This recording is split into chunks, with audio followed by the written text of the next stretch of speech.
ចូលរួមផ្សព្វផ្សាយអង្គរសង្ក្រាន្តសៀមរាប128ទូកដែលជាក្បួនដង្ហែទូកដ៏អស្ចារ្យមែនទែននៅក្នុងព្រឹត្តិការណ៍អង្គរសង្ក្រាន្តព្រឹត្តិការណ៍វប្បធម៌បែបនេះហើយវាផ្សារភ្ជាប់ជាមួយនឹងទេសចរដើម្បីលើកកម្ពស់នៅវិស័យទេសចរខ្មែរយើងឲ្យកាន់តែរីកចម្រើនអីចឹងណាហើយកម្មវិធីវប្បធម៌ដ៏អស្ចារ្យនេះគឺមានរៀបចំជាមួយនឹងក្បួនដង្ហែទូក128ទូកគេមានផែនរបស់គេនីមួយៗមានទូកនេសាទមានទូកអីចឹងណាដោយពុកម៉ែបងប្អូនទាំងអស់គ្នាបានឃើញនេះចឹងហើយព្រឹត្តិការណ៍ដែលគេរៀបចំនេះគឺនៅដងស្ទឹងសៀមរាបដោយពុកម៉ែបងប្អូនទាំងអស់គ្នាបានឃើញនេះចឹងមិនថាប្រជាពលរដ្ឋខ្មែរយើងដែលគាត់ឈរទស្សនាហើយមានតាំងពីកម្មវិធីវប្បធម៌សិល្បៈផ្សេងៗមានតាំងល្ខោនធ្លុកមានអីទៀតប្លែកភ្នែកមែនតើអារម្មណ៍របស់ខ្ញុំពេលដែលឃើញគឺលើកទី1តែចាប់អារម្មណ៍ខ្លាំងមែនតើជាមួយនឹងទស្សនីយភាពថ្មីប្លែកហើយខ្ញុំឃើញពួកគាត់លើកទូរស័ព្ទផងលើកកាមេរ៉ាផងដើម្បីផ្ដិតយករូបភាពដ៏អស្ចារ្យបែបហ្នឹងណាហើយនេះក៏គិតថាជាលើកទី1សម្រាប់ពួកគាត់ដែរមកលេងទឹកដីអាស៊ានហើយនៅក្នុងប្រទេសកម្ពុជាយើងទៀតដែលមានវប្បធម៌យូរចំណាស់មែនតើ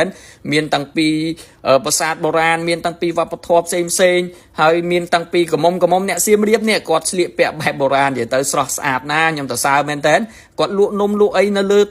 លើទូកបណ្ដែតទឹកអីចឹងណាមានតាំងពីនំកងបសមនំក្រូចអីចឹងទៅនំម៉ាកៅសៀមរាបនេះនិយាយទៅទូកនំម៉ាកៅសៀមរាបហ្នឹងចាប់អារម្មណ៍ខ្លាំងជាងគេតែម្ដងហើយក៏មាននំខ្មែរយើងសម្បូរបែបមិនថាប្រអែមមិនថានំបញ្ចុកអីចឹងណាដូចពុកម៉ែបងប្អូនទាំងអស់គ្នាបានឃើញទីវប្បធម៌ដ៏អស្ចារ្យមែនតើចូលរួមផ្សព្វផ្សាយអង្គរសង្ក្រាន្តសៀមរាប128ទូកដែលជាក្បួនដង្ហែទូកដ៏អស្ចារ្យមែនទែននៅក្នុងព្រឹត្តិការណ៍អង្គរសង្ក្រាន្តព្រឹត្តិការណ៍វប្បធម៌បែបនេះហើយវាផ្សារភ្ជាប់ជាមួយនឹងទេសចរដើម្បីលើកកម្ពស់នៅវិស័យទេសចរខ្មែរយើងឲ្យកាន់តែរីកចម្រើនអីចឹងណាហើយកម្មវិធីវប្បធម៌ដ៏អស្ចារ្យនេះគឺមានរៀបចំជាមួយនឹងក្បួនដង្ហែទូក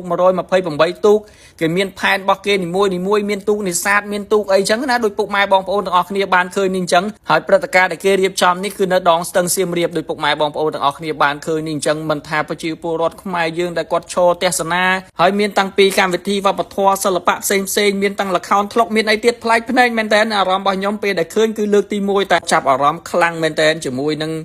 ទស្សនីយភាពថ្មីប្លែកហើយខ្ញុំឃើញពួកគាត់លើកទូរស័ព្ទផងលើកកាមេរ៉ាផងដើម្បីផ្ដិតយករូបភាពដ៏អស្ចារ្យបែបហ្នឹងណាហើយនេះក៏គិតថាជាលើកទី1សម្រាប់ពួកគាត់ដែរមកលេងទឹកដីអាស៊ានហើយនៅក្នុងប្រទេសកម្ពុជាយើងទៀតដែលមានវប្បធម៌យូរចំណាស់មែនតើមានតាំងពីប្រាសាទបុរាណមានតាំងពីវប្បធម៌ផ្សេងហើយមានតាំងពីកមុំអ្នកសៀមរាបនេះគាត់ស្លៀកពាក់បែបបុរាណនិយាយទៅស្រស់ស្អាតណាខ្ញុំ